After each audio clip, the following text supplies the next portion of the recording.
San Fernando Rey Parish, Liloan, Cebu. In 1847, the San Fernando Rey Parish was built under Father Vincent Duracell as its first parish priest. Located just across the municipal plaza, San Fernando El Rey Parish is one of the oldest standing heritage structure in Liloan, which has become an attraction to tourists because of its bells, history, and structures. It is the only church in the Philippines was faced the mountain to the west, whereas most churches face the sea to the east. The construction began in January 1857 and was completed in 1880s.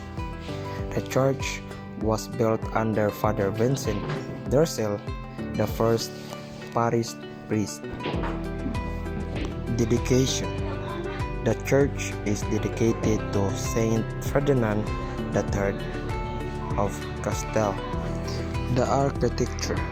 The church is one of the oldest heritage structures in Liloan and is known for its unique architecture. It is the only church in the Philippines that faced west toward the mountains, while most churches faced east toward the sea.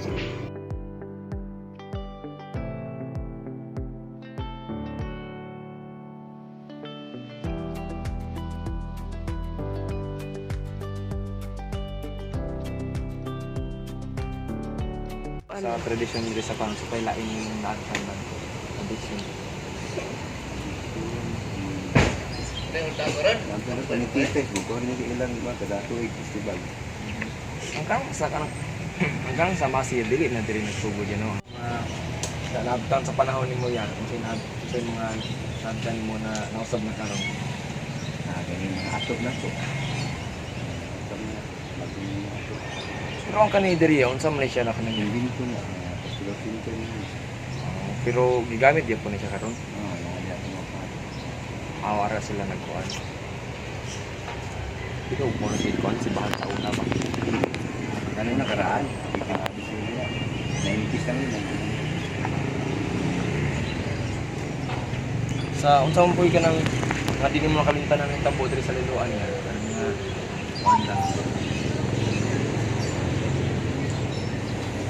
Magkaroon na kumal, tugat.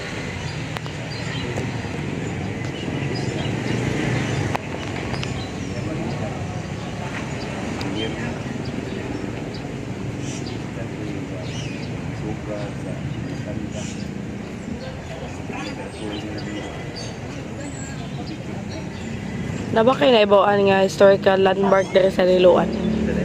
Historical landmark. Historical landmark na din parola. Parola. Pero paraan parola yan. Asa mo sana nag-start ang kaningan nga Liloan? Kaya pangan nga Liloan ba? Ay, daga. Hindi siya nag-start.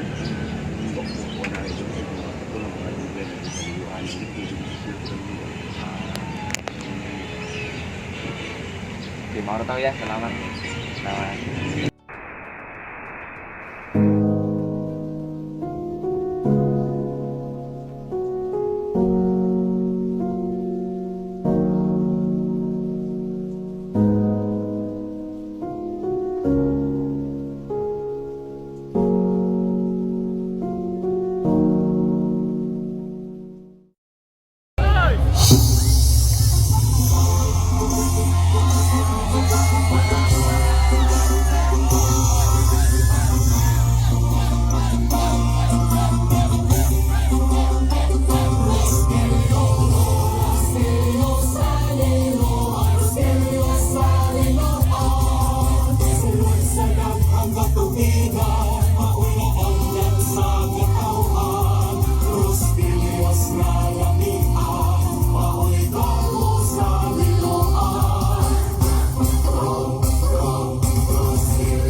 Pag-inis na manuroy ta, mapahugnaw ta sa dagat. Okay ra, walay kwarta, kaya ko na ang bahala. Maglingaw-lingaw, pabawala sa kalaay.